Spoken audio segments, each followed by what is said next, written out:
ଏକ ନିଷ୍ପାପ ଶିଶୁ ଯିଏ ଦୁନିଆକୁ ଭଲ ଭାବରେ ଚିହ୍ନିବା ପୂର୍ବରୁ ହିଁ ପାଲଟିଗଲା ନିଜ ଜନ୍ମ କଲା ମା ଏବଂ ତାର ପ୍ରେମିକର ଅମାନୁଷିକତାର ଶିକାର।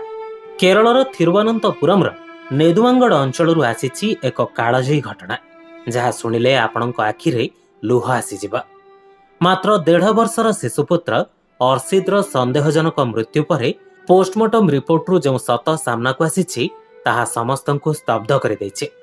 ଶିଶୁର କୋମଳ ଶରୀରରେ ଏପରିକି ତାର ଗୁପ୍ତାଙ୍ଗ ଏବଂ ପାଦର ତଳିପାରେ ପ୍ରାୟ 51ଟି ଗଭୀର ଆଘାତ ଏବଂ ପୋଡ଼ା ଚିହ୍ନ ମିଳିଛି।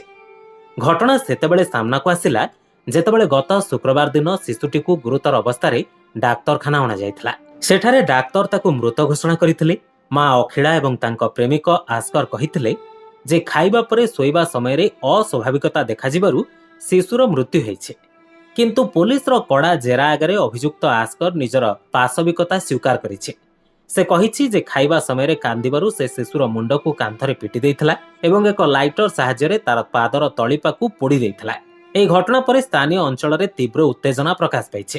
ଗତ ରବିବାର ଦିନ ଯେତେବେଳେ ପୋଲିସ ପ୍ରମାଣ ସଂଗ୍ରହ କରିବା ପାଇଁ ଅଭିଯୁକ୍ତ ଆସ୍କରକୁ ଘରକୁ ଆଣିଥିଲା, ସେତେବେଳେ ଉତ୍ତ୍ୟକ୍ତ ଲୋକେ ତାକୁ ଆକ୍ରମଣ କରିବା ପାଇଁ ଚେଷ୍ଟା କରିଥିଲେ। ସୂଚନା ଅନୁଯାୟୀ ଶିଶୁର ଜନ୍ମ ପୂର୍ବରୁ ହିଁ ତାର ବାପା ଆତ୍ମହତ୍ୟା କରିଥିଲେ। ଏହାପରେ ମା ଅଖିଳା ଆସ୍କର ନାମକ ଜଣେ ଡ୍ରାଇଭର ସହ ରହିବାକୁ ଲାଗିଥିଲେ। କିଛି ଦିନ ପୂର୍ବରୁ ମଧ୍ୟ ଶିଶୁଟିର 2ଟି ଯାକ ହାତ ଭାଙ୍ଗି ଯାଇଥିଲା। ସେତେବେଳେ ସାଇକେଲରୁ ପଡ଼ିଯାଇଥିବାର ବାହାନା କରାଯାଇଥିଲା। ଯଦିଓ ଶିଶୁର ଜେଜେବାପା ଏବଂ ଜେଜେମା ନିର୍ଯାତନା ଅଭିଯୋଗ ଆଣି କୋର୍ଟର ଦ୍ୱାରସ୍ଥ ହୋଇଥିଲେ, କିନ୍ତୁ ପ୍ରଶାସନ ପିଲାଟିକୁ ମା ପାଖରେ ହିଁ ରହିବା ପାଇଁ ଅନୁମତି ଦେଇଥିଲେ। ପୋଲିସ ସୂତ୍ରରୁ ଜଣାପଡ଼ିଛି ଯେ ଅଭିଯୁକ୍ତ ଆସ୍କର ଜଣେ ଅଭ୍ୟାସଗତ ଅପରାଧୀ। ତାର ପ୍ରଥମ ପତ୍ନୀ ଅମିନା ମଧ୍ୟ ତାର ବର୍ବର ଆକ୍ରମଣର ଶିକାର ହୋଇ ବର୍ତ୍ତମାନ କୋମାରେ ଅଛନ୍ତି। ଏହି ସମ୍ବେଦନଶୀଳ ଘଟଣାକୁ ନେଇ କେରଳର ମହିଳା ଏବଂ ଶିଶୁ ବିକାଶ ମନ୍ତ୍ରୀ ବିନ୍ଦୁ କ୍ରିଷ୍ଣା ଗଭୀର ଦୁଃଖ ପ୍ରକାଶ କରିଛନ୍ତି।